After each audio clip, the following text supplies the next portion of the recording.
lá então, senhores. Bom dia. Domingão, pouca gente, beleza, hein? Quem veio na minha aula domingo vai ser aprovado, com certeza. Você pode escrever, né? Até porque nesse domingo a gente vai trabalhar a matéria que, para mim, é a matéria mais difícil do direito civil. Tá? Então vocês podem ter muita, mas muita atenção na aula de hoje. Tá? É uma matéria extremamente complexa, né? Até para quem não lida com direito civil, né, costuma falar que direito das obrigações é uma matéria chata, né, porque não está acostumado, não está habituado ao direito civil, dada as dificuldades e os detalhes. Né? Estava até corrigindo uma questão aqui com o colega e ele saiu falando sobre detalhes. Direito das obrigações, se você identificar na sua prova, redobre a atenção. Tá? Leia a questão umas 3, 4, 5 vezes, porque direito das obrigações tem muito detalhe. Muito detalhe. E qualquer coisinha que mudar ali pode te induzir a erro. Tá? É uma matéria extensa, é uma matéria complexa. Por isso que eu falei, se cair na prova, vocês que vieram hoje vão acertar. Né? Aí vão tirar lá 41. Com as duas questões de obrigações. 41 porque vai que anula um. Não, 40 não. 40 não, 40 não. Né? O Renê está de prova, né? No último... O Renê passou, mas ele fica aqui nos ajudando. No último exame, teve um monte aqui da LAC que ficou com 40. Aí eles foram e anularam aquela bendita questão de ética. Né? Anularam não, na verdade mudaram o gabarito, porque se tivesse anulado, menos mal. Mudaram o gabarito e derrubou um monte de gente. Com 5 com 39. Então, 41. 41, porque aí se mudava um gabarito ou outro, você ainda está dentro, né? E direito das obrigações é a matéria que mais cai na prova da OAB também. Okay? Tanto que foi uma surpresa muito grande para a gente na última prova. Foi uma surpresa muito grande, porque tem duas matérias que tradicionalmente são cobradas, né, em provas da OAB, que são direito de família e direito das obrigações. Geralmente tem direito de família e direito das obrigações, além de parte geral, mas parte geral caiu. E na última prova não caiu nenhuma questão de direito de família e não caiu nenhuma questão de direito das obrigações. Então foi uma surpresa grande. Né? A tendência é de que volte a cair nessa prova. Por isso a gente redobra a atenção. E é bom ser domingo que a gente vai ter um tempo maior. Se a gente não concluir aqui em sala, aí eu vou trabalhar na live, tá bom? Se a gente não concluir em sala, aí eu vou puxar para a live, porque essa matéria ela é essencial. Então vamos lá. Direito das obrigações. Vocês se lembram? Obrigação é o vínculo jurídico estabelecido entre duas pessoas, pelo menos. Né? Então, numa relação obrigacional, a gente sempre vai ter ao menos dois sujeitos, um na condição de devedor e outro na condição de credor. Por isso que sempre que a gente vê uma relação de débito e crédito, a gente está no contexto do direito obrigacional. A obrigação é o vínculo jurídico estabelecido entre pelo menos duas pessoas, uma na condição de devedora, a outra na posição de credora, a primeira obrigada a cumprir uma prestação pessoal, econômica, em favor da segunda. E uma característica própria do direito das obrigações é que, regra geral, se essa prestação não for cumprida voluntariamente, o credor pode exigir judicialmente. E o devedor responde com o próprio patrimônio. Né? Então, ao menos em tese, o devedor vai pagar. Porque se ele não pagar voluntariamente, o credor pode exigir e agredir o patrimônio dele em busca da satisfação creditória. Né? E aí, quando a gente olha para uma relação obrigacional, a gente percebe que existem 3 elementos essenciais, ou 3 elementos constitutivos do vínculo obrigacional. São eles o elemento subjetivo, elemento objetivo e o elemento espiritual. 3 elementos constitutivos, tal qual pressupostos de existência. A relação obrigacional existirá sempre em razão desses três elementos constitutivos. Primeiro elemento subjetivo. Como eu disse, a relação obrigacional sempre terá pelo menos dois sujeitos. Um no polo passivo devedor, um no polo ativo credor.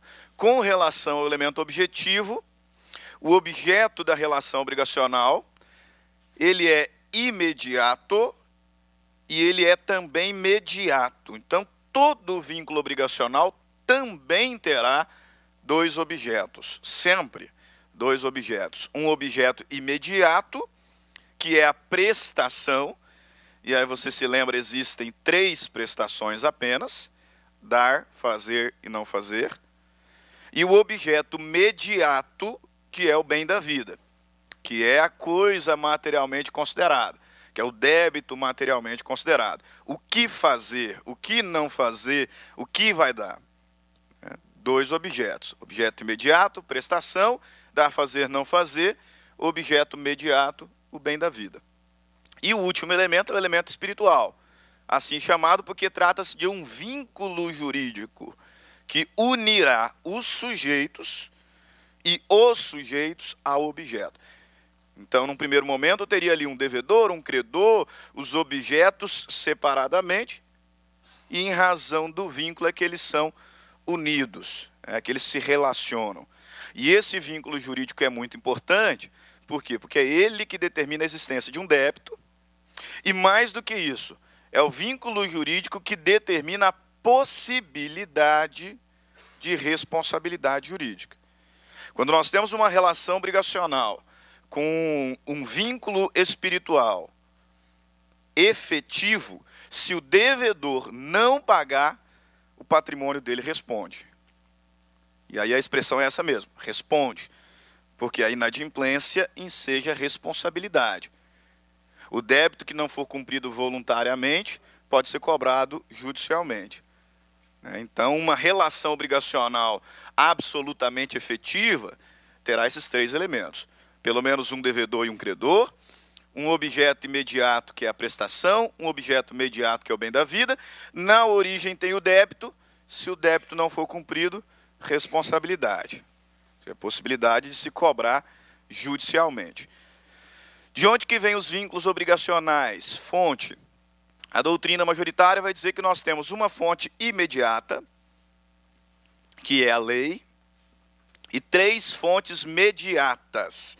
Três fatos jurídicos que ensejam uma relação de débito e crédito. Quais? Os contratos, fonte por excelência, né? Maioria das relações obrigacionais são originárias de contratos. Os atos unilaterais de vontade, por exemplo, a promessa, promessa de recompensa, também fonte de obrigação, e o ato ilícito. Se alguém que na hora de sair da aula, manobra ali errado, bate no meu carro, torna-se meu devedor. Porque cometeu um ato ilícito. Artigo 186, todo aquele que, por ação, omissão, voluntária, negligência, imprudência, violar direito e causar dano a outrem, comete ato ilícito. E aí o artigo 927 vai dizer, quem comete ato ilícito está obrigado a reparar. Direito das obrigações. O ato ilícito é fonte de obrigação. Saiu ali, bateu no meu carro, meu devedor.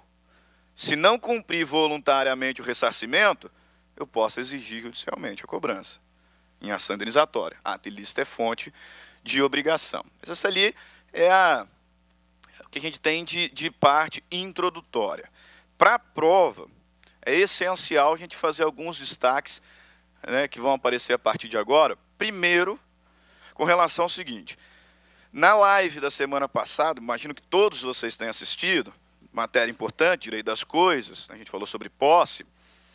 Na live da semana passada, trabalhamos direito das coisas. E o direito das coisas é uma disciplina absolutamente autônoma do direito das obrigações.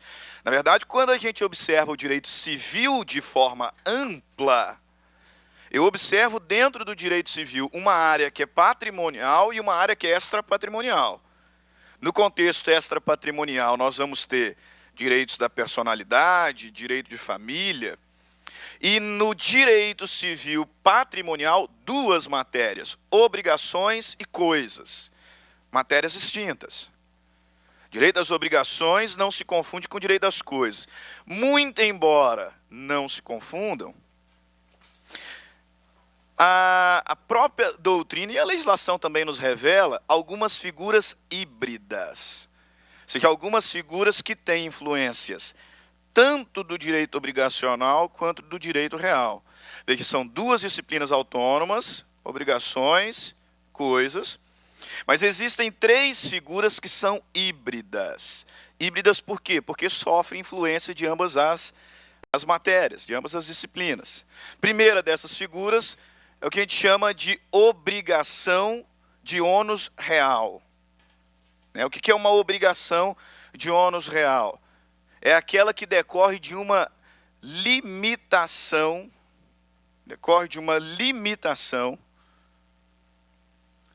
de um direito real. Ou seja, é um ônus que eu suporto no meu direito real que limita o seu exercício. Lá na live eu destaquei o que vocês já sabiam, que são os 4 poderes da propriedade.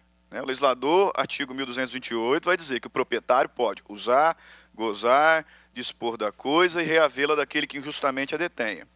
Pois bem, quando eu assumo um ônus que limita esse meu exercício, eu estou diante do que a doutrina vai chamar de obrigação de ônus real.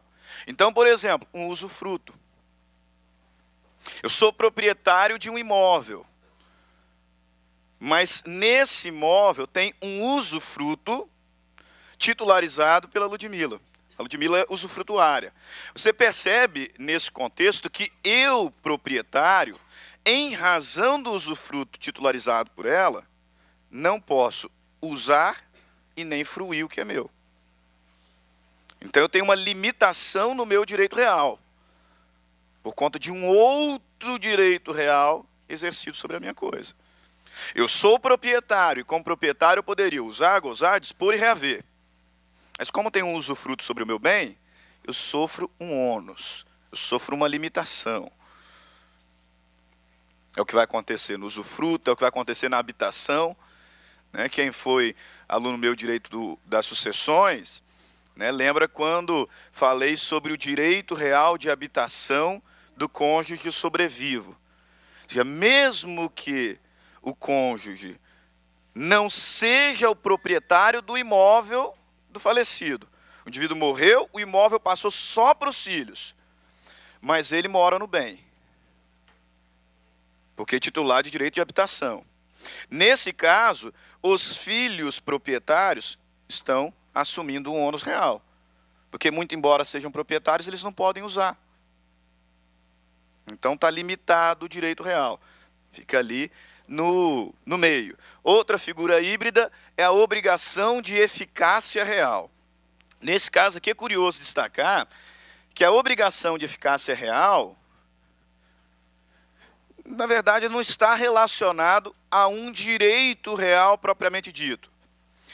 Então, por que é uma figura híbrida? Pelo seguinte, vocês se recordam que a relação contratual produz efeitos interpartes, correto?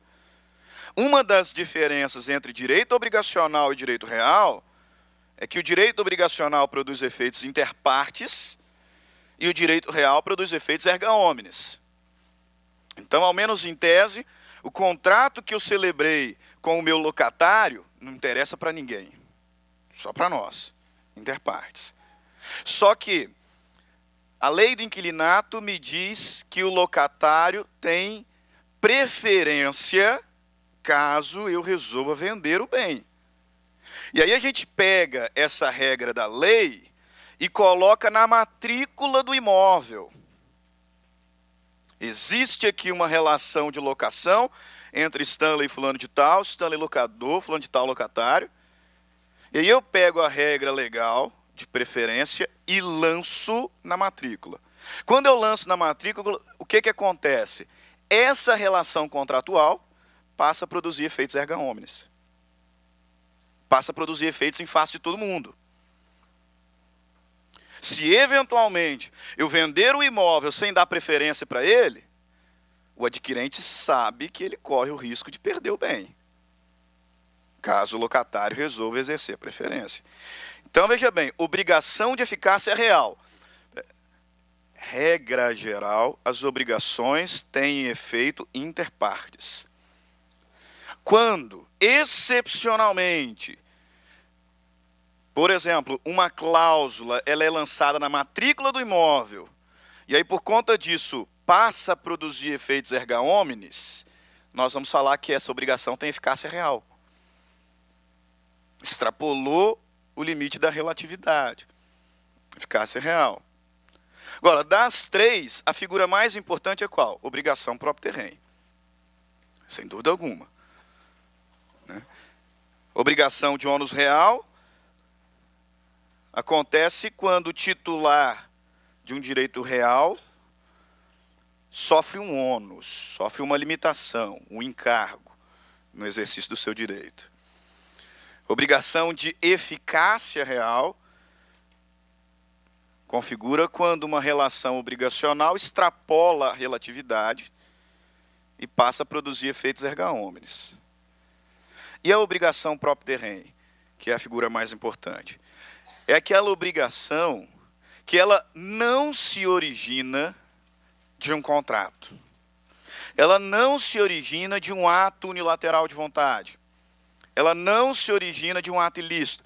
Veja bem, no slide anterior eu coloquei ali, ó, fontes da obrigação. Fonte imediata, lei. Fonte imediata, contrato, ato unilateral de vontade, ato ilícito. Beleza. A obrigação próprio terreno, ela não decorre de contrato. A obrigação próprio terreno, ela não decorre de um ato unilateral de vontade. Ela não decorre de um ato ilícito, mas tão somente da titularidade de um direito real. A obrigação próprio terreno, ela aparece aqui como figura híbrida. Por quê? Porque o indivíduo se torna devedor, portanto, ele se torna sujeito passivo de uma obrigação, pelo simples fato de ser titular de um direito real. Ele não assinou contrato nenhum. Ele não cometeu nenhum ato ilícito e nem manifestou unilateralmente a vontade dele. O fato de ser titular de um direito real o faz devedor. Aí o direito real, por excelência, é a propriedade. Então a gente vai citar como exemplo de obrigação próprio terreno o que? Aquelas obrigações que você tem que pagar pelo simples fato de ser dono. Você não firmou contrato nenhum. Você não cometeu nenhum ato ilícito, nem manifestou unilateralmente sua vontade. Mas o fato de ser proprietário de um imóvel te obriga ao pagamento de IPTU. O fato de ser proprietário de um apartamento num condomínio edilício te obriga ao pagamento de taxa condominial. Você tem lá um apartamento no condomínio edilício, em nenhum momento você assinou um contrato com o condomínio assumindo o pagamento de R$600 por mês. Em nenhum momento você manifestou unilateralmente sua vontade, no sentido de, eu quero ajudar aqui na manutenção das áreas comuns, então a partir de agora me comprometo a pagar R$600 por mês. E muito menos cometer um ato ilícito. O fato de ser proprietário te fez devedor. Por isso, obrigação próprio terreno. Obrigação própria da coisa. Própria da coisa. Aquela obrigação que decorre da simples titularidade de um direito real. Obrigação que adere à coisa. E aí, dessa aderência, entenda o seguinte, para você não errar em prova. A obrigação próprio terreno é uma obrigação da coisa. Só que ela não tem personalidade para ser devedora, Então, deve o seu titular. Mas se você perceber que a obrigação é da coisa, aí você vai estar apto a responder questões, por exemplo, vendi um imóvel para a Ludmila com 10 taxas condominiais em atraso, que eu atrasei. Eu voluntariamente deixei de pagar os últimos 10 meses de condomínio. E ela não se atentou para isso, comprou meu imóvel, comprou meu apartamento. A partir do momento em que o imóvel é registrado no nome dela, ela se torna proprietária. Quem é o devedor das taxas condominiais? Eu, vendedor, ou ela, comprador? É ela. Mas não foi ela que atrasou. Mas ela é a dona. O débito é da coisa. Responde o proprietário. O legislador vai dizer para nós, no Código Civil, se não me engano, depois confere, artigo 1345, se não me engano. Vai dizer o quê? Que o adquirente da unidade responde pelos débitos do alienante com relação ao condomínio, incluindo juros e multa. Então, o adquirente do imóvel, ela compradora, responde pelos meus débitos condominiais, pelo meu atraso condominial, inclusive juros e multa. Por quê? Porque é uma obrigação próprio terreno, responde a coisa. Exemplos de obrigação próprio terreno: taxa condominial, obrigação de não alterar a fachada do prédio, uma obrigação próprio terreno de não fazer, né? Obrigação do dono de coisa perdida, recompensar e indenizar o descobridor, né? Isso aqui é aquilo que você aprende lá no início da faculdade, que aquele jargão achado não é roubado, quem perdeu é relaxado, é mentira, né? Porque o Código Civil diz que se você achar uma coisa perdida, você tem que devolver. Só que o proprietário tem que te indenizar. O proprietário tem que te pagar uma recompensa não inferior a 5% do valor do bem. E essa obrigação de pagar a recompensa é próprio terreno, porque eu tenho que pagar porque eu sou proprietário. Né? Está lá no 1234. Concorrência na construção de tapumes e muros divisórios. Né? O legislador vai dizer que o muro limítrofe é responsabilidade de ambos os vizinhos. Então, eles têm que concorrer com as despesas, demarcação de prédio, indenização de benfeitorias e por aí afora. Tudo obrigação próprio terreno. Você não fez nada de errado, você não cometeu nenhum ato ilícito. Você não assinou nenhum contrato, você não manifestou unilateralmente a vontade, mas é dono, então paga. Então paga. Okay? Alguns exemplos que já caíram na OAB, veja lá. Ari celebrou contrato de compra e venda de imóvel com Laurindo. E mesmo sem a devida declaração negativa de débitos condominiais, conseguiu registrar o bem em seu nome. Ocorre que no mês seguinte à sua mudança, Ari foi surpreendido com a cobrança de 3 meses de cotas condominiais em atraso. Inconformado com a situação, Ari tentou sem sucesso entrar em contato com o vendedor para que este arcasse com os mencionados valores. De acordo com as regras concernentes ao direito obrigacional, assinale a opção correta. Alternativa A. Perante o condomínio, Laurindo deverá arcar com o pagamento das cotas em atraso, pois cabe ao vendedor solver todos os débitos que gravem o imóvel até o momento da tradição, entregando-o livre e desembargado. Certo ou errado? Perante o condomínio, Ari deverá arcar com o pagamento das cotas em atraso, pois se trata de obrigação subsidiária, já que o vendedor não foi encontrado, cabendo a ação em reinverso quando este for localizado. Vamos adiante, né? A questão aqui dela é subsidiária ali. Perante o condomínio, Laurindo deverá arcar com o pagamento das cotas em atraso, pois se trata de obrigação com eficácia real, uma vez que Ari não possui direito real sobre a coisa. Possui sim, Ari é dono, ele é proprietário. D. Perante o condomínio, Ari deverá arcar com o pagamento das cotas em atraso, pois se trata de obrigação próprio terreno, entendida como aquela que está a cargo daquele que possui o direito real sobre a coisa e comprovadamente emitido na posse do imóvel adquirido. Letra D. Né? Então, o adquirente vai ter que responder pelos débitos em atraso. Né? Moleza, né? É assim mesmo que vocês estão aprendendo, vocês estão olhando agora, estudando. Essa questão, por incrível que pareça, essa questão aqui teve um índice de erro altíssimo. Altíssimo. Né? Porque, primeiro, né, o entendimento assim, popular é de que o vendedor tem que entregar livre de débito. Né? Então, alguns foram na onda de pagar, de o devedor tinha que pagar. E outros marcaram a letra B. perante o condomínio, Ari terá que pagar, por quê? Porque o vendedor não foi encontrado, então ele responde subsidiariamente. Não tem isso. Ele é o dono. Ele responde direto. É óbvio que depois que pagar, ele pode regredir contra o vendedor. Isso é evidente.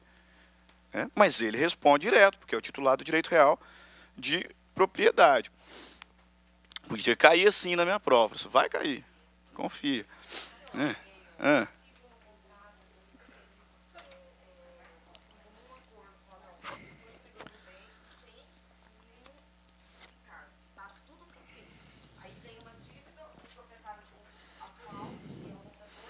Uhum.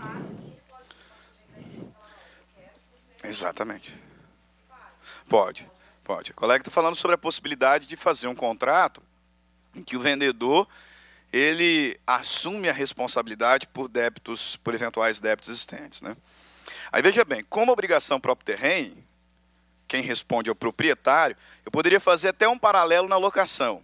Cláusula comum dos contratos de locação. O locatário assume a obrigação da taxa condominial, assume a obrigação do IPTU. Se ele não pagar, quem responde? O dono, porque é próprio terreno. Mas aí o dono pega esse contrato e depois regride, né?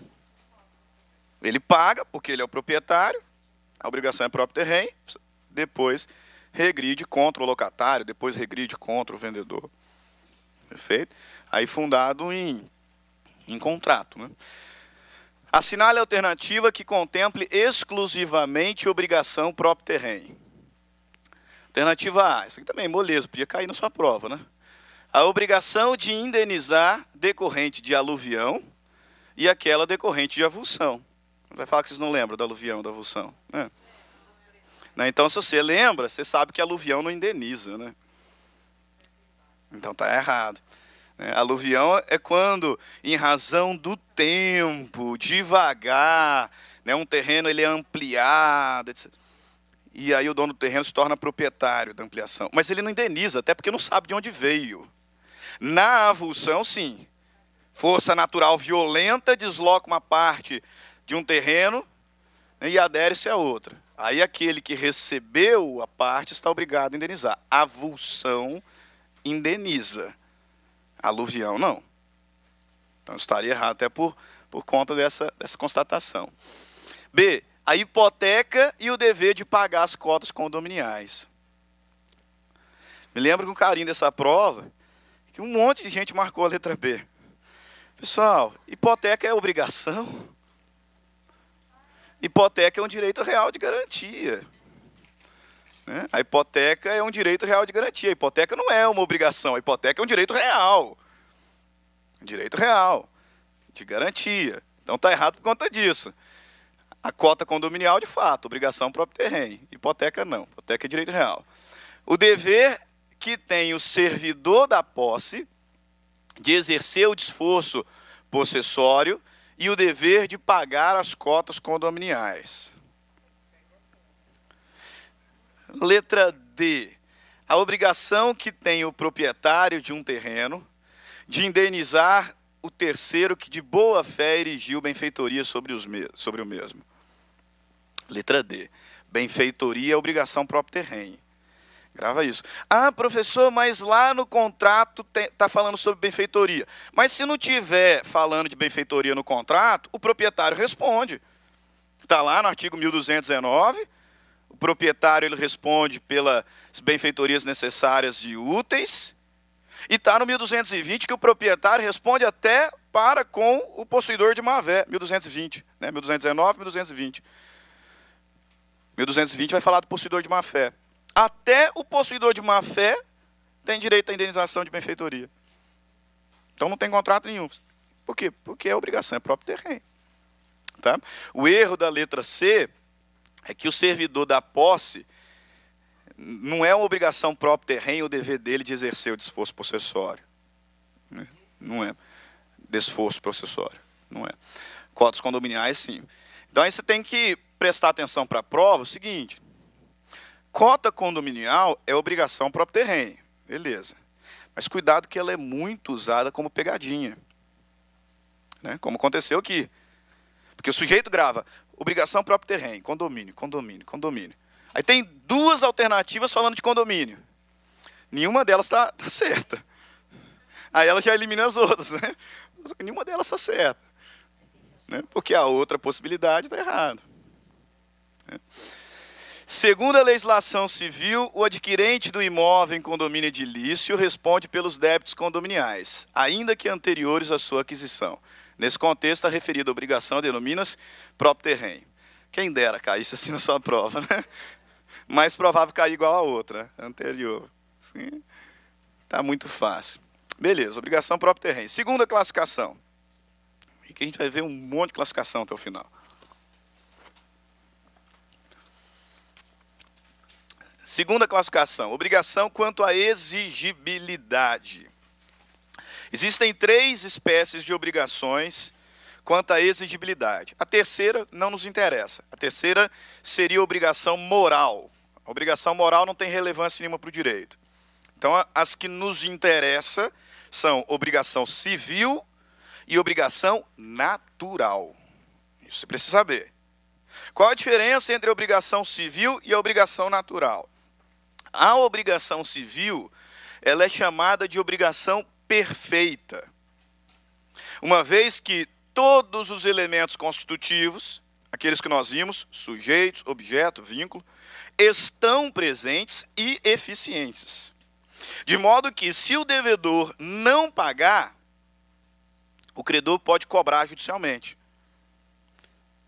Se o devedor não pagar em juízo, o credor pode pedir para atacar o patrimônio do devedor, por instrumentos tais como a penhora. Civil, perfeita, tem débito, e se o débito não for pago, enseja a responsabilidade. Qual é a diferença da obrigação civil para a obrigação natural? A obrigação natural, chamada de obrigação imperfeita, ela tem todos os elementos. Ela tem sujeito, ela tem objeto, ela tem vínculo. Portanto, ela tem débito. Só que o vínculo, ele é defeituoso. E por conta desse defeito no vínculo, se o débito não for cumprido voluntariamente, a inadimplência não enseja responsabilidade. Ou seja, obrigação natural é aquela que existe, o indivíduo de fato é devedor, só que se ele não pagar, ele não pode ser cobrado. Se ele não pagar voluntariamente, o credor não tem como cobrar. O credor não tem como exigir coercitivamente. Aí está a grande diferença entre civil e natural. Na obrigação civil, ela tem débito, e se o débito não for cumprido, responsabilidade. O devedor vai responder. Judicialmente, pode até ter seu patrimônio agredido. A obrigação natural, por sua vez, tem débito. Mas se o devedor não pagar, ele não pode ser cobrado. Ele não tem, portanto, responsabilidade.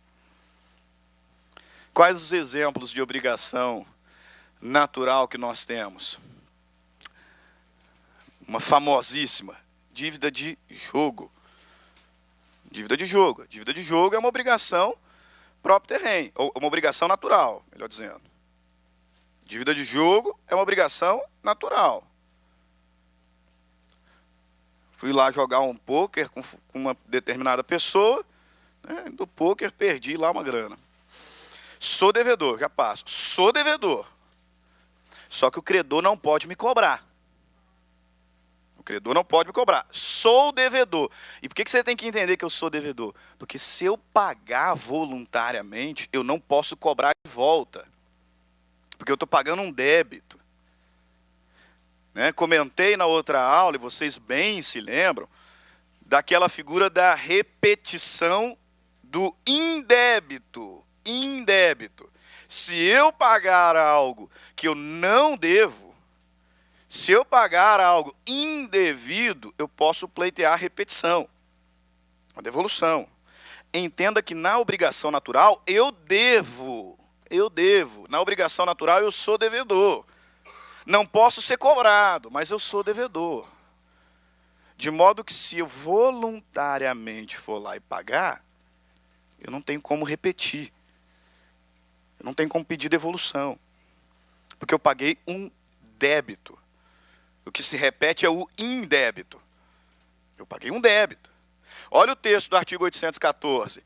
As dívidas de jogo ou de aposta não obrigam a pagamento, mas não se pode recobrar a quantia que voluntariamente se pagou, salvo se foi ganha por dolo ou se o perdente é menor ou interdito. Então, perdi lá no poker. Se eu não pagar, não tem como o sujeito me cobrar, ao menos não judicialmente, né? Vai ter outras formas de tentar me cobrar. Judicialmente, não. Agora, se voluntariamente eu pago, aí já era. Paguei voluntariamente, e depois fui lá, chateado, conversar lá com a Ludmila. A Ludmila falou, você não precisava ter pago. Porque essa é uma obrigação natural, não tem exigibilidade. Então vou cobrar de volta. Não tem como agora. Agora já é tarde. Só um pouquinho, deixa o colega perguntar antes. Deixa eu falar lá. Dívida prescrita, a gente vai chegar nela agora. Dívida prescrita é exemplo de obrigação natural. Né? Eu posso até fazer a ponte antes de passar, Cristina. Né? 815, um outro exemplo de obrigação natural. O empréstimo sabidamente feito para jogo. Eu estou lá perdendo no jogo, e aí eu pego um empréstimo com a Natália sabe que esse empréstimo é para jogo, ela não vai poder me cobrar. Obrigação natural. Empréstimo sabidamente feito para jogo. Artigo 815. Não se pode exigir reembolso do que se emprestou para jogo ou aposta, no ato de apostar ou jogar. O exemplo que o colega deu, perfeito. Dívida prescrita, obrigação natural. Olha o que o legislador vai dizer no 882. Não se pode repetir o que se pagou para solver dívida prescrita, ou cumprir obrigação judicialmente inexigível. Na aula passada, a gente falou sobre prescrição.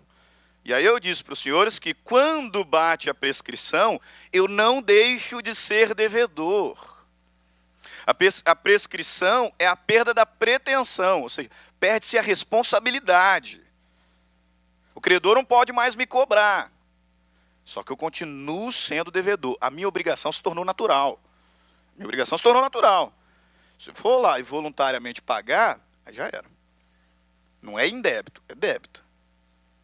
Tá? E o empréstimo feito para menor, sem representação, sem assistência, também exemplo de obrigação natural. Depois eu não vou poder cobrar. Diga, Cristina, quer falar? Obrigação civil é a maior parte delas. Cristina, quase todas as obrigações são civis. Por quê? Porque é aquela que se você não me pagar, eu posso te cobrar. Né? Então, eu emprestei para você, nós dois maiores, capazes, né, R$500. Se você não me pagar no dia determinado, a sua inadimplência gera responsabilidade. Ou seja, eu vou poder juizar uma ação de cobrança. Se eu tenho um título executivo, vou poder propor uma execução. Porque tem força coercitiva. Se você é intimada para pagar, não pagar, vou agredir seu patrimônio, buscando penhora. A obrigação natural não tem esse plus, né? Não tem essa força coercitiva.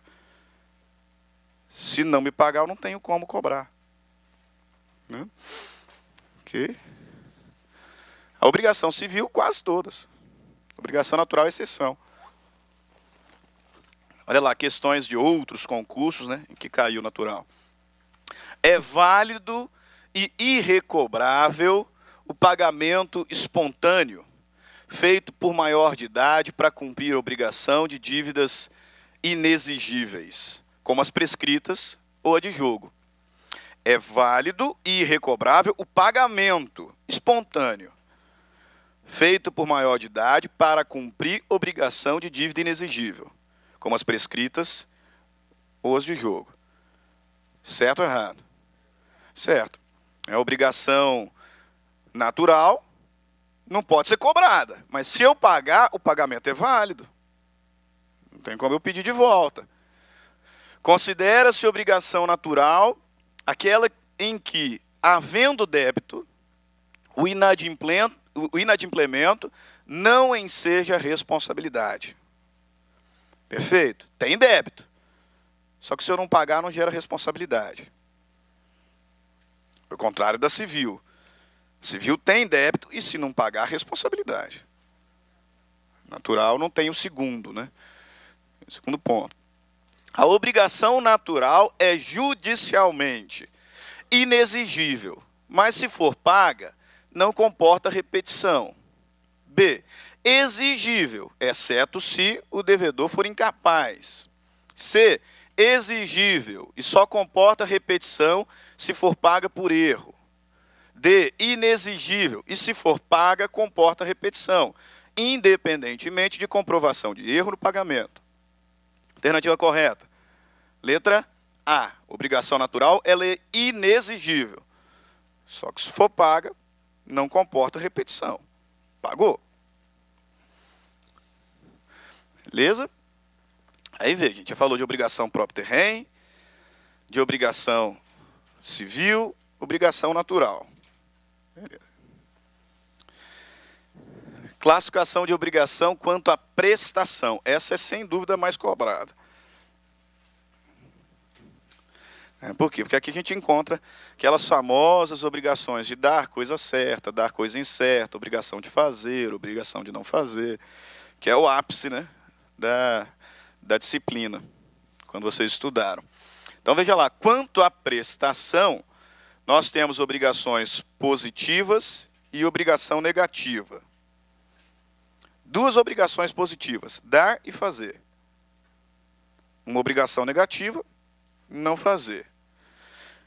Obrigação positiva, dar, pode ser dar coisa certa ou dar coisa incerta.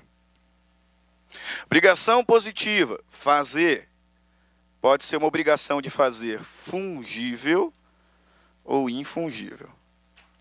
A obrigação de não fazer não tem subespécies. Obrigação de não fazer. Por isso que eu disse no inicinho, tinha menos gente, se cair obrigação na sua prova, pessoal, lê a questão umas 5 vezes.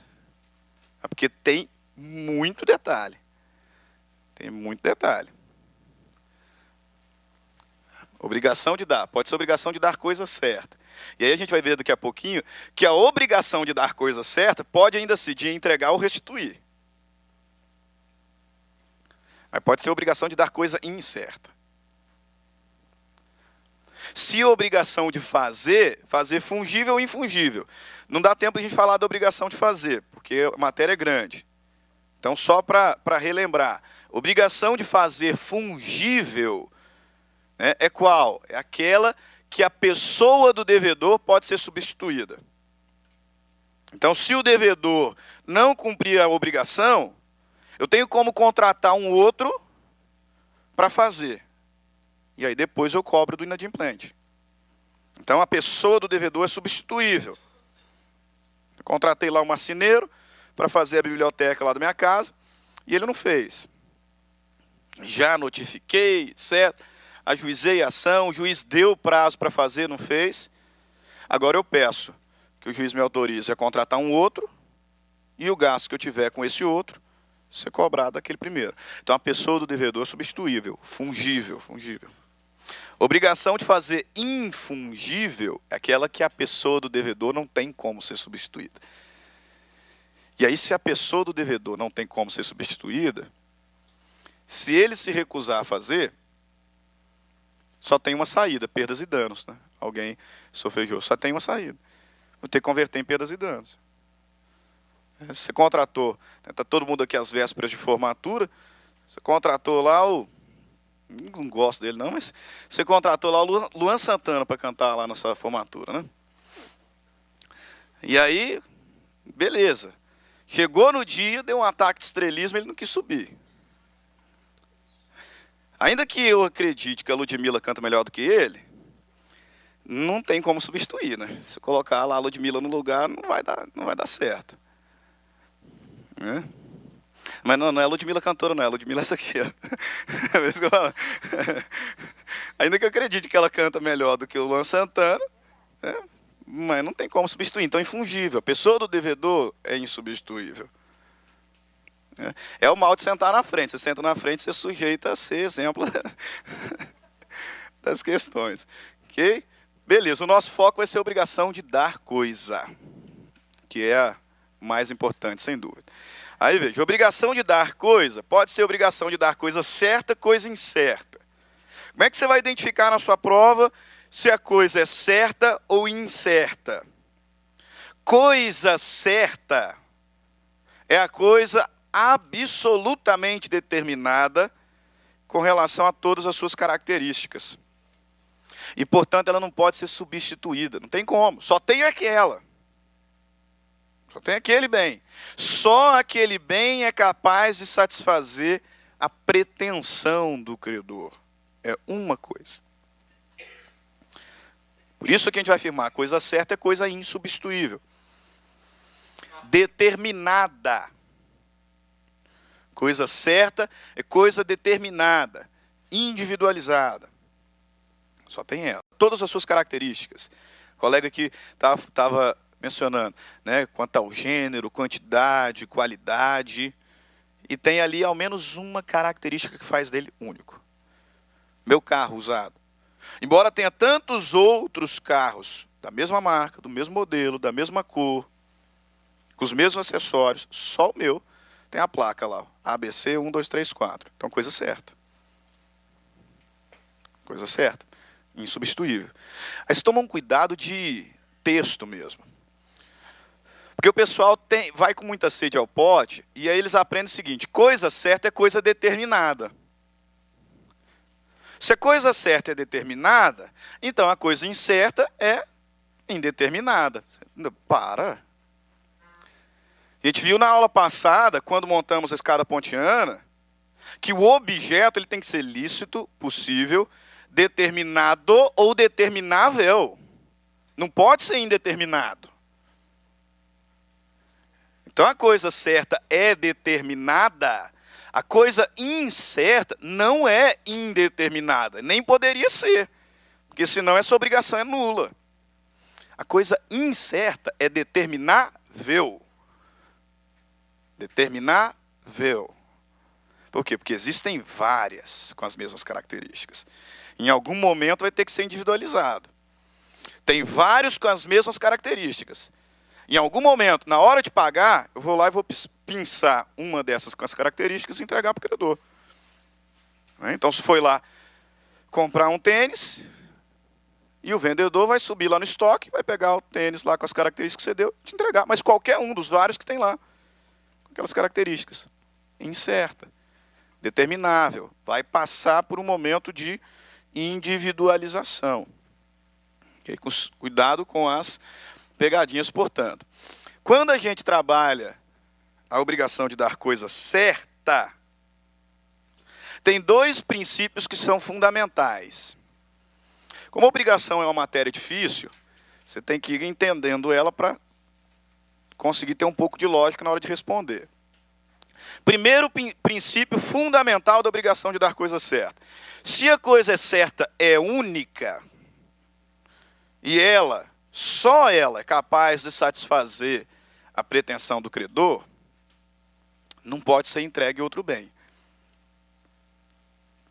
E aí o primeiro princípio fundamental das obrigações de dar coisa certa aparece como sendo o princípio da especificidade. Princípio da especificidade. O princípio da entrega da coisa específica. Você vai encontrar lá no artigo 313. Dá uma olhadinha lá no artigo 313. Quem está com o Vadmec, quem está com o celular aberto aí no Código Civil. Artigo 313. O legislador vai dizer o seguinte: o credor não pode ser obrigado a receber coisa diversa, ainda que de maior valor. Se a obrigação é de dar coisa certa, eu só tenho um bem com aquelas características e só ele é capaz de satisfazer a pretensão do credor. Dessa forma, o artigo 313, o credor não pode ser obrigado a receber coisa diversa, ainda que de maior valor. E o contrário também é correto. O devedor não pode ser obrigado a entregar coisa diversa, ainda que de menor valor. Por isso, quando cai a obrigação de dar coisa certa, né, o pessoal costuma cometer uns erros, mas tão bobos.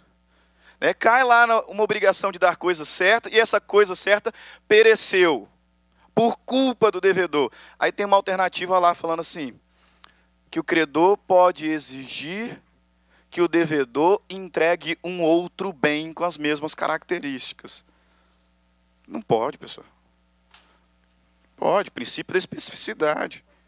Exato. Eu tenho que entregar, eu estou vendendo meu carro, né, para o colega, estou vendendo meu carro para ele. Um dia antes da entrega, o carro é roubado. E ele já me pagou. Eu não tenho como obrigá-lo a receber outro, ainda que de maior valor. Tem um outro carro lá em casa que é muito mais caro. Eu não posso obrigá-lo a receber esse com pagamento. Princípio da especificidade. Saí um dia antes para tirar um racha, deu PT no carro, ainda que eu tenha agido com culpa, ele não pode me obrigar a entregar outro carro. Ele não pode me obrigar a entregar o outro carro que eu tenho lá na garagem. Não pode. Coisa certa. Princípio da especificidade. O credor não pode ser obrigado a receber coisa diversa, ainda que de maior valor, e o devedor não pode ser obrigado a entregar coisa diversa, ainda que de menor valor. Ah, professor, mas eles não podem chegar num acordo? É óbvio que podem, né? Por isso você tem que ler o texto da lei. O artigo 313 vai dizer, o credor não pode ser obrigado a receber coisa diversa, ainda que de maior valor. Se você der uma olhada no artigo 356, aí o legislador vai dizer que o credor pode aceitar receber coisa diversa. Ele não pode ser obrigado, princípio da especificidade. Mas ele pode aceitar. E aí, se ele aceitar, o que eles fizeram no caso concreto? Uma dação em pagamento. Uma dação em pagamento. Ah, o carro pereceu, eu falei assim, olha, o carro foi roubado. Você tem duas opções, né? Aceitar aqui o seu dinheiro de volta, mas vai ter que esperar, porque eu já gastei também, né? Ou ajuizar uma ação contra mim. Ou aceitar esse outro carro aqui. Aí a gente chega num acordo. Pode, é óbvio. Dação em pagamento. Na dação em pagamento, a obrigação ela é extinta pela entrega de coisa diversa, mas em razão de acordo das partes. Acordo das partes. E é dação em pagamento, não doação em pagamento, tá? Teve uma vez que estava na sala e estava ali, dação em pagamento.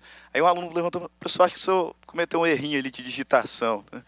Você colocou dação, é doação. Não é dação mesmo, que vem de obrigação de dar. Estou dando em pagamento. Coisa diversa contratada.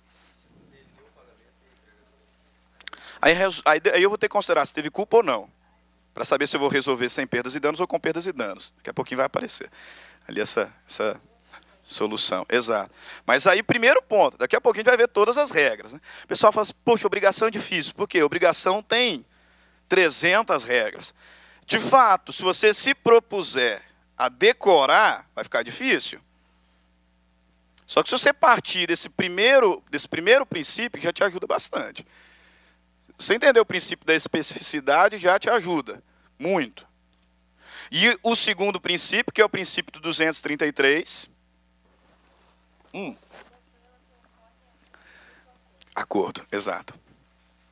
Porque não havendo acordo, eu não posso obrigar a receber coisa diferente. Né?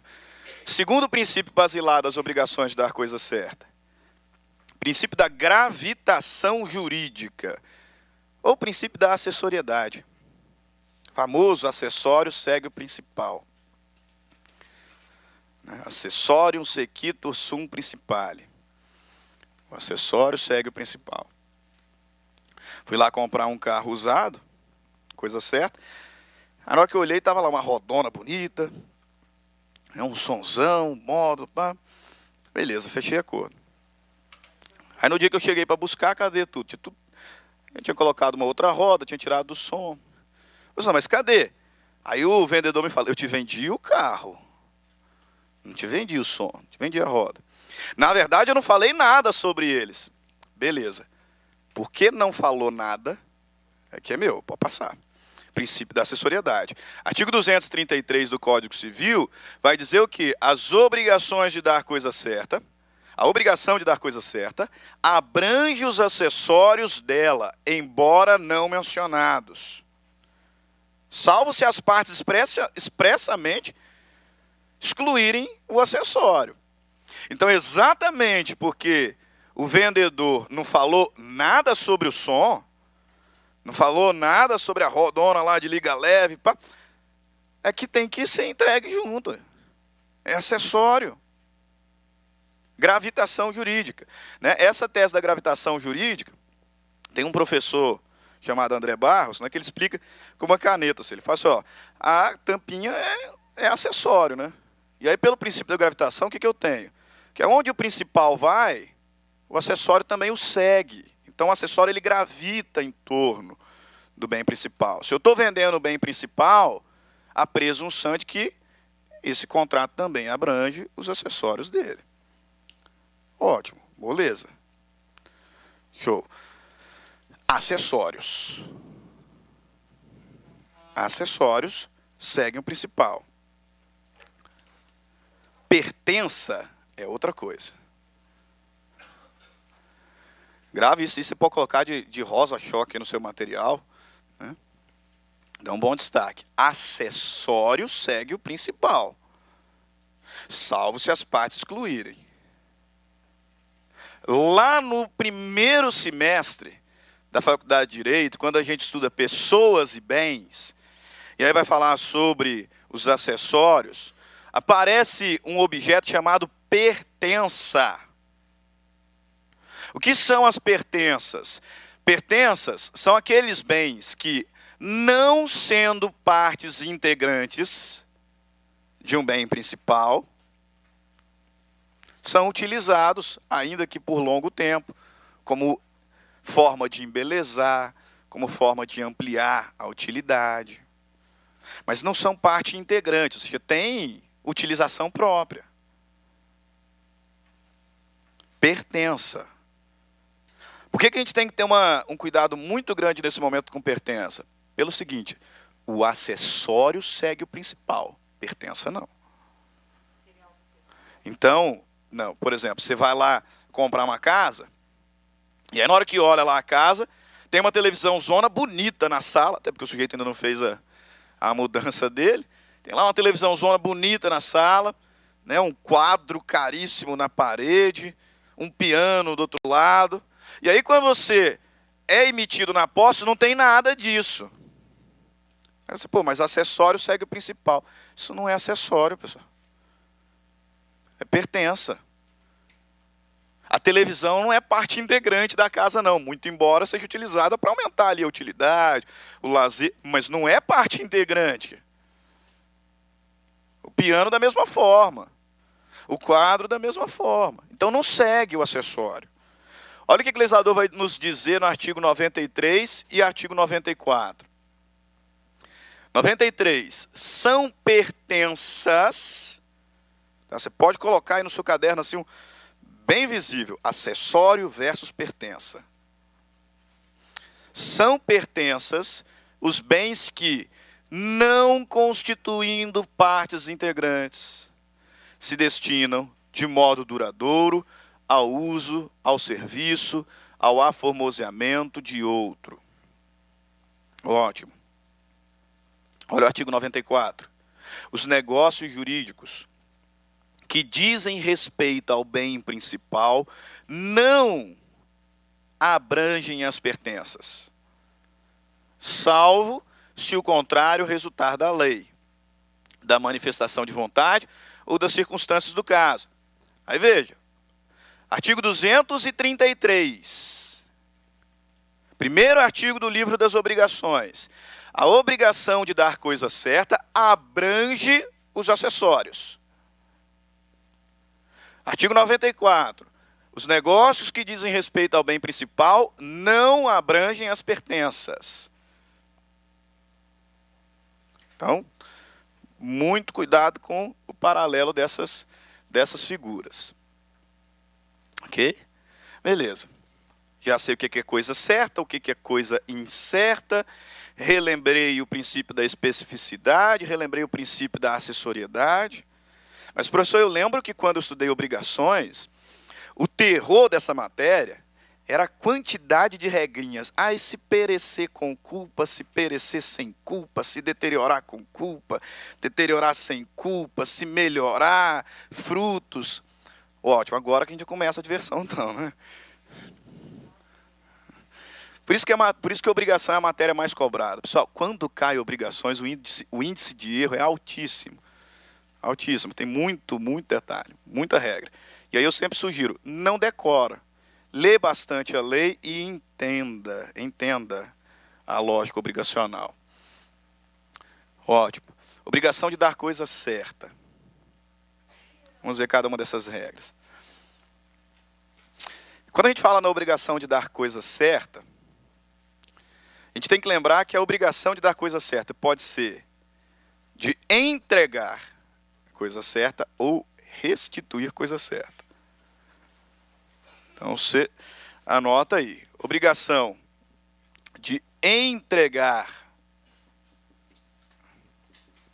coisa certa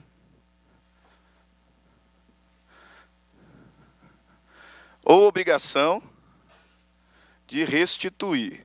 Ah, professor, mas tá difícil essa matéria. A gente nem chegou em solidariedade ainda. Obrigação de entregar e obrigação de restituir. Qual que é a grande diferença entre elas? Na obrigação de entregar, o devedor é o dono do bem. O devedor é o dono.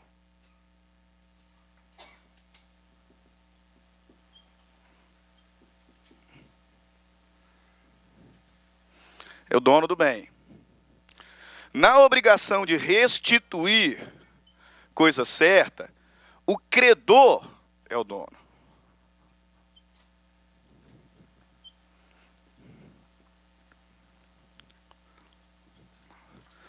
O credor é o dono. Só que isso muda? Como eu não quero que você decore, quero que você entenda. Na obrigação de dar coisa certa, o princípio da especificidade. Eu não posso obrigar a receber coisa diversa. Aí, se perecer, primeiro eu preciso saber, ela é de entregar ou de restituir? Porque o que vai determinar as consequências do perecimento ou da deterioração é um princípiozinho que a gente chama de, e vocês já ouviram muito falar sobre ele, res perit domino. Res perit domino. Ou seja, a coisa perece para o domino, para o dono.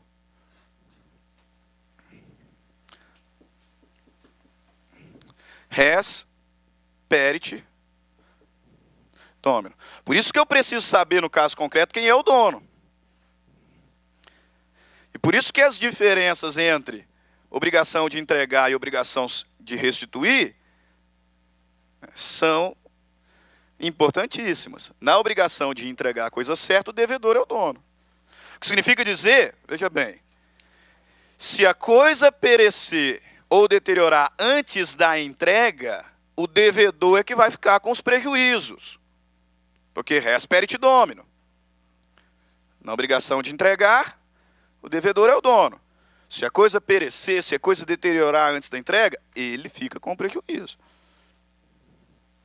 Já na obrigação de restituir coisa certa, se o bem perecer ou deteriorar sem culpa do devedor, aí o credor vai ficar com prejuízo.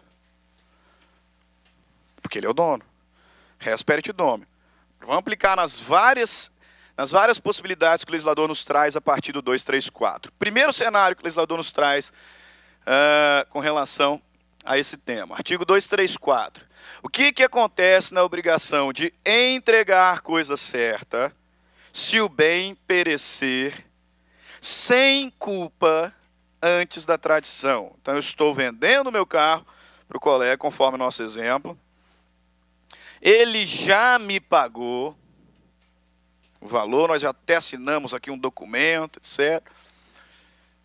E aí, antes de entregar, o carro é roubado. Não tive culpa nenhuma. Não tive culpa nenhuma. Antes de entregar, o carro é roubado. O que acontece? Vamos? Ele já me pagou os 50 mil reais do carro, só que até assinamos aqui um documento. Um dia antes de entregar o carro para ele, o carro foi roubado. Sem culpa minha. Então, pereceu sem culpa. O que vai acontecer? O que você vai marcar lá na prova? Que essa obrigação será resolvida. E, obviamente, eu vou ter que devolver o dinheiro para ele. Porque como eu não entreguei ainda, eu, devedor da entrega do bem, não estou falando do preço, estou falando da coisa. Eu, devedor da entrega do bem, ainda sou proprietário dele. Então, se o carro foi roubado um dia antes, ainda que ele já tivesse pago o valor, ainda que nós tivéssemos assinado um contrato, o bem ainda era meu. Como não teve culpa, então eu vou ter que devolver o dinheiro para ele. E vou ficar sem o carro. Vou arcar com prejuízo, vou arcar com a perda. Pelo menos eu não vou ter que pagar perdas e danos, né? Porque não teve culpa. Aí olha o texto da lei. Artigo 234. Se no caso do artigo antecedente, a coisa se perder sem culpa do devedor, antes da tradição, antes da entrega, ou pendente de condição suspensiva, fica resolvida a obrigação para ambas. Resolução é extinção, né? Uma espécie de extinção. A gente tem várias espécies de resolução, ou melhor, de extinção. Resilição, arrependimento, cláusula resolutiva, e uma das espécies de extinção, resolução. Então o legislador vai dizer, se antes da tradição o bem se perder sem culpa, resolve. E aí eu fico com o dinheiro para mim? Isso é óbvio que não, eu tenho que devolver. Então o colega tinha perguntado para mim anteriormente, professor, mas e se não pagou nada? Então só resolve. Como não teve culpa. Ele não me pagou ainda, E o carro foi roubado. Então, acabou.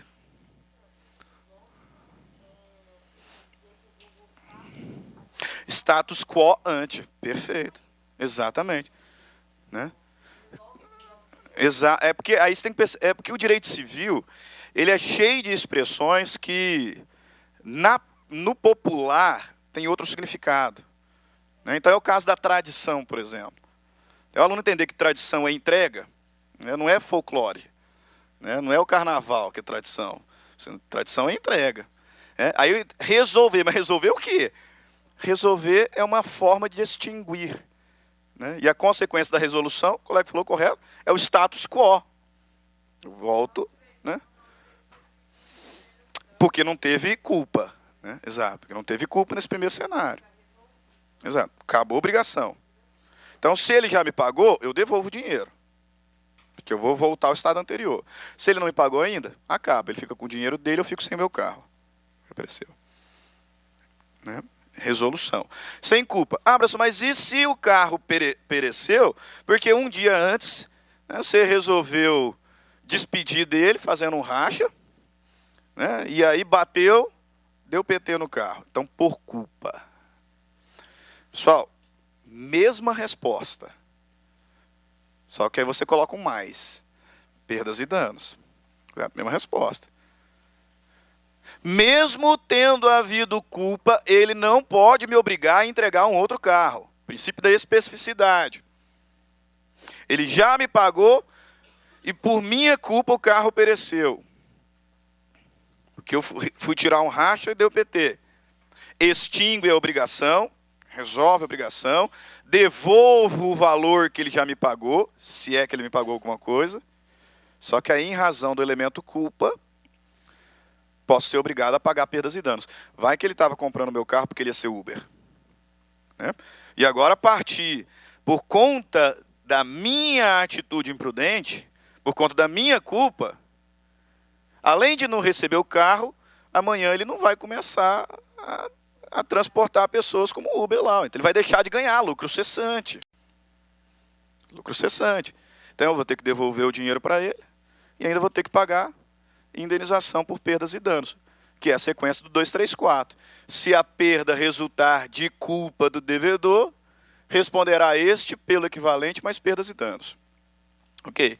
Obrigação de entregar coisa certa, perecimento sem culpa, perecimento com culpa. Resolve, devolve eventual valor já recebido, se teve culpa, mais perdas e danos. Se não teve culpa, sem perdas e danos. Só que, e eu te passo, pode acontecer do bem não perecer, né? Pode acontecer dele deteriorar. Quando a gente está no contexto de obrigação, a gente considera o perecimento a deterioração. Na deterioração, o bem perdeu valor, ficou lá avariado, teve um problema, amassou lá o carro. Mas ele ainda existe. Ele ainda existe. Um dia antes de entregar o carro para ele, sem culpa minha, alguém bateu no carro e amassou o carro. O carro ainda existe, deteriorou. Aí a gente tem que tomar um pouquinho de cuidado, porque veja bem, se o carro existe, a resolução não é automática. Grava isso, quando deteriora, o bem ainda existe, a coisa certa ainda existe. Então eu não posso simplesmente falar, resolve. Ah, o carro deteriorou antes da tradição sem culpa, então resolve a obrigação. Não, pera lá. Se deteriora, ainda existe. E, portanto, nós vamos ter duas possibilidades que o credor escolhe. O credor, ou seja, o comprador do meu carro, ele pode, agora que está amassado eu não quero mais. Ele pode optar pela resolução, mas não quero mais, amassou, me devolve meu dinheiro. Mas ele pode aceitar o bem, com abatimento no preço. Quando da deterioração, portanto, deterioração sem culpa, o legislador vai nos dizer o quê?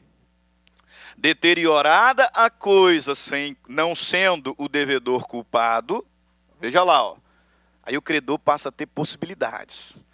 Poderá o credor resolver a obrigação, não quero mais, está amassado, me devolve meu dinheiro, ou aceitar a coisa, abatido do seu preço, o valor que se perdeu.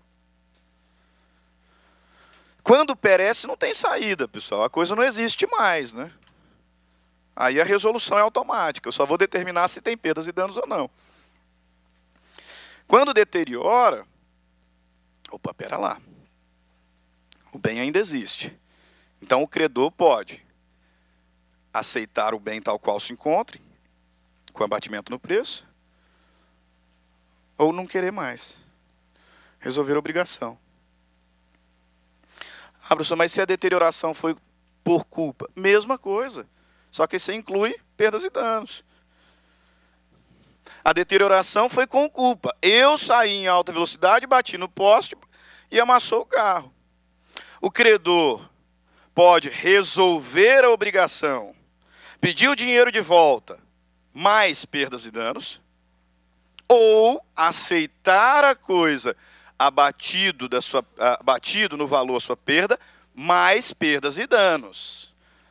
Tem gente que, na hora de ler o texto da lei, né, falta um pouquinho de português também. Né? Já lá, 236. Sendo culpado o devedor, poderá o credor exigir o equivalente, ou aceitar, exigir o equivalente é resolver, tá? Acaba a obrigação, pega de volta. Exigir o equivalente, ou aceitar a coisa no estado em que se acha, com direito a reclamar em um ou em outro caso, indenização por perdas e danos.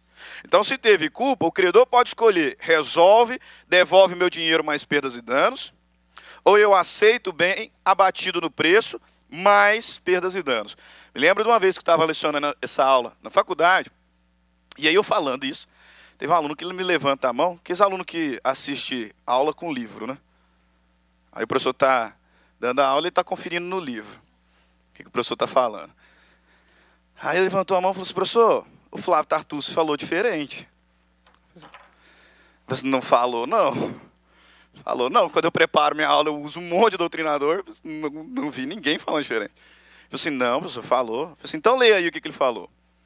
Aí o Flávio Tartucci tinha dito assim, ó, na obrigação de dar coisa certa, quando deteriora com culpa do devedor, o credor pode aceitar, o credor pode resolver a obrigação com perdas e danos, ou aceitar a coisa abatido do seu preço o valor que se perdeu, sem prejuízo de indenização.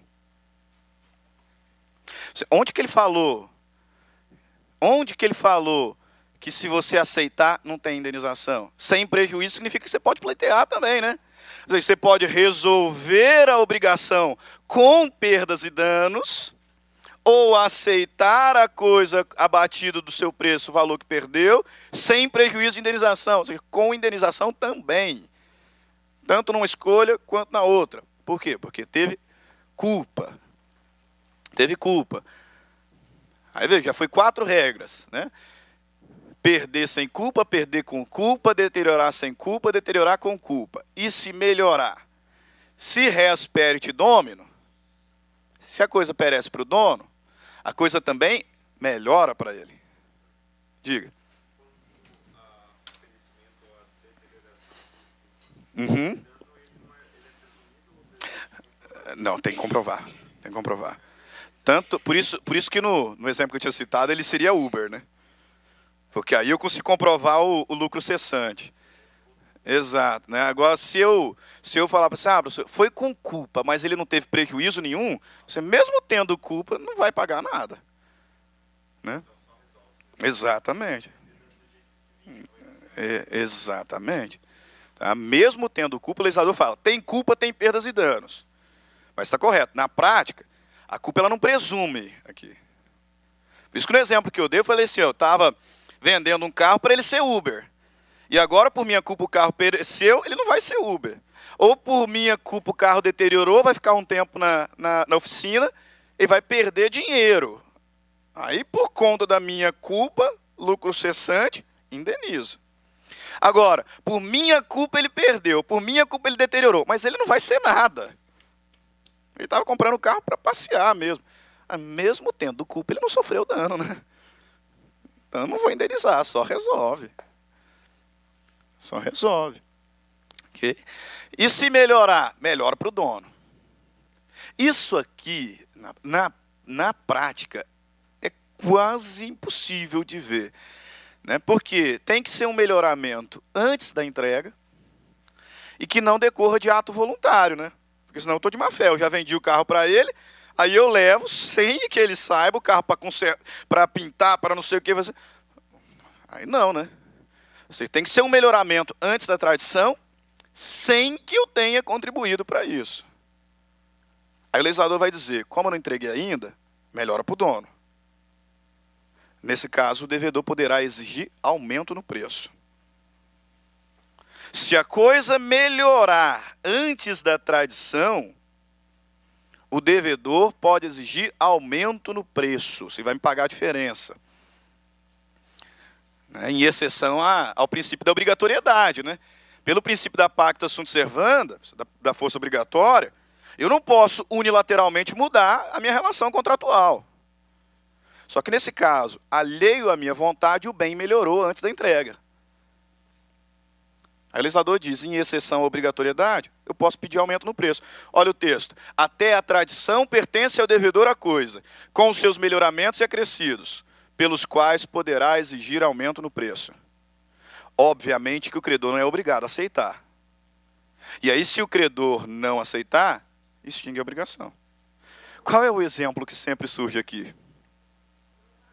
Exatamente. Ó. Não esqueceu. Todo doutrinador dá o mesmo exemplo. Né? É um animal, fêmea, que ficou prenha antes da entrega. Aí alguns vão mudar, né? Na Maria Helena Diniz é vaca. Né? No Carlos Roberto Gonçalves é uma égua. Mas fato é, antes da entrega da coisa certa, ficou prenha. E aí melhorou. É óbvio que eu não posso ter contribuído para isso. Melhorou. Aí teve um aluno que falou assim, professor, mas espera lá, o senhor falou do princípio da assessoriedade, acessório segue o principal, né? O bezerro, né, não é acessório, né? Para nós, né? Vai ter Vida própria depois. É melhoramento. Eu posso exigir aumento no preço. E caiu na OAB na penúltima prova. Né? Caiu lá uma vaquinha que foi até muito mais simples a prova do que o artigo 237. Porque no exemplo da OAB, o sujeito vendeu uma vaca, antes da entrega ela ficou prenha e antes da entrega pariu. Né? E aí o questionamento era de quem era o bezerro que nasceu. Se nesse caso, de quem é o bezerro? Do vendedor ou do comprador? Do vendedor. No nosso caso, do devedor. Até a tradição pertence ao devedor a coisa, com seus melhoramentos acrescidos. Então eu vendi a minha vaquinha lá no exemplo da OAB, vendi a minha vaquinha antes da entrega, antes da tradição, ela ficou prenha e pariu. O bezerrinho que nasceu de quem? É meu. Meu vendedor. Né? E teve um monte de gente que me errou essa questão. Exatamente. Fico nervoso. Professor, fiquei nervoso.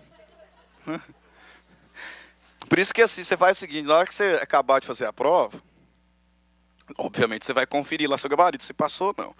Se você não passou, não leia as questões mais não. Não leia as questões mais não, porque senão você vai passar muita raiva na hora de você ler as questões. Você vai ver um monte de coisa óbvia que você errou. Né? Então, não lê mais não. Aí fica chorando depois. Né? Obrigação de restituir coisa certa. Entregar, perdeu sem culpa, perdeu com culpa, deteriorou sem culpa, com culpa, melhorou. Beleza. Obrigação de restituir. Na obrigação de restituir, o credor é o dono. Grava isso. E a coisa perece para o dono. A questão é que quando a gente fala essa regrinha aqui, na teoria, alguns não conseguem enxergar na prática. E é moleza. Eu emprestei o meu carro para o colega. Os contratos de comodato. Sabe, o senhor precisa ir no hospital, tal, meu carro não está funcionando, me empresta. Não, beleza, não. Vai lá. Emprestei o meu carro para ele. Você percebe que ele é devedor da restituição, né? Ele tem que me devolver. Obrigação de restituir coisa certa. Obrigação de restituir coisa certa. Eu emprestei o carro para ele tem que me devolver o carro. Então ele é devedor da restituição. Eu sou credor da restituição. Quem é o dono? O credor. Eu emprestei o meu carro para ele, não passou a ser dono do bem. Tem a posse dele. Mas a propriedade é minha. Eu sou o dono. Aí ele pegou meu carro, foi lá no hospital, estacionou lá direitinho e tal, tomou todas as precauções, foi ver lá o parente que estava hospitalizado. Aí quando retorna, cadê o carro? Foi roubado. E aí questiona, nesse caso, ele que estava com o meu carro, vai ter que me indenizar? Aí o pessoal olha para esse cenário e fala assim, vai, professor, vai nada, cara, resperit domino. A coisa perece para o dono e não teve culpa. A única saída é se eu conseguir comprovar que ele foi culpado. Aí beleza. Por isso aqui no terceiro semestre do direito, você aprende que não se empresta coisa, né? Não se empresta. Não. Porque se você emprestar, você assume um risco, obrigação de restituir coisa certa. Na obrigação de restituir coisa certa, o credor é o dono. Se a coisa perecer na posse do devedor, sem culpa dele, o dono vai ficar com prejuízo, sem direito de indenização. Se ele quiser me pagar algum valor por questão de foro íntimo, né? Eu disse, não, eu vou pagar porque estava comigo e tal. Exato, voluntariamente, liberalmente, não tem problema. Agora eu não posso exigir dele. Eu costumo dizer que, veja bem, quem foi meu aluno de obrigações já ouviu esse exemplo, nesse contexto. Eu sou apaixonado por NBA. Gosto muito, o professor Tiago Bittar também gosta muito, a gente às vezes vou lá para a casa dele, vai lá na minha casa para a gente assistir. Tal. Por razões óbvias eu não jogo, basquete. Ele joga. Mas certa feita eu tinha 12 ou 13 anos. Meu pai foi no Canadá. E aí ele me trouxe uma bola oficial da NBA, do Toronto Raptors, né? E tá, beleza. E aí eu peguei minha bola adolescente, fui levar para a escola para fazer inveja no resto, né? E aí a gente foi jogar lá, eu era o dono da bola, então obviamente fui jogar, né? E aí um rapaz me pega a bola, arremessa, bate na quininha da tabela e fura. Primeiro que eu não ia brigar, né? Porque se eu já sou pequeno agora, imagina com 12 anos. Né? Então o resto estava jogando muito maior do que eu. E segundo que eu já sabia de direito. A coisa perece para o dono, a bola era minha. E sem culpa dele, a coisa deteriorou, no caso, né? Podia ter até perecido. Você não tem direito a indenização nenhuma. Não tem direito a cobrar nada. Coisa perece para o dono. Olha o texto do artigo 238. Se a obrigação for de restituir coisa certa, e esta, sem culpa do devedor, se perder antes da tradição, sofrerá o credor a perda. E a obrigação se resolverá, ressalvados os seus direitos até o dia da perda. Alguns não entendem muito bem a parte final. Ressalvados os seus direitos até o dia da perda. Como assim, Wilson? Imagina que eu tivesse alugado o meu carro para ele. O que o legislador está falando aqui é o seguinte: como não teve culpa, e eu não estou falando de locação de carros lá na Localiza, tá? Porque lá é contrato de consumo, né? Lá é relação consumerista, contrato de adesão e outra história. Entre pares. Aluguei meu carro para ele. O carro foi roubado, sem culpa. Resolve a obrigação, não precisa me indenizar. Mas o aluguel ele tem que pagar. É isso aqui que o legislador está falando. Vai fazer uma grande diferença, né? A diferença é enorme aqui no caso concreto, mas é o que o legislador está falando. Ressalvados os direitos até o dia da perda. Então ele vai ter que me pagar pelo menos o valor do aluguel, vai ser pago. Ok? Não tocou ainda a campainha não, mas vamos no intervalo? Aí daqui a pouquinho a gente volta.